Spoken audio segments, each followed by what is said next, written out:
Kime minnet etsem kuruyor tuzak.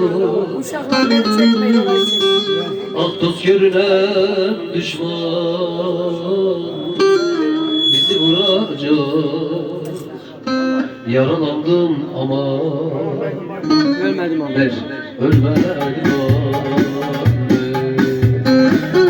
dost görünen düşman bizi vuracak. Yaralandım ama ölmedim bütün annelere geliyor. Ölmedim anne,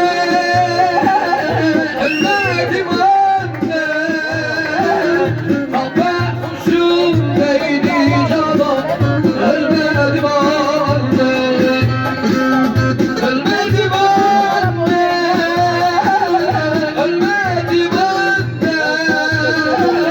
Sevdiklerim üzdü beni, ölmedim anne. Bu mektubu sana gurbette yazıyan ey, gözlerim yaşlı, gözlerim yaşlı. Okuyamam ey. Her bir gün ölürsem oğlum, beni tanıyanlar gömsünler. Gömsünler ki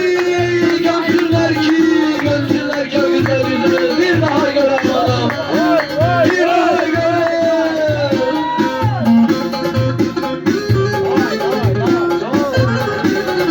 Ölmedin sensin. Ölmedin. Hayır. Yürüyorum. Senin için sensin. Senin için.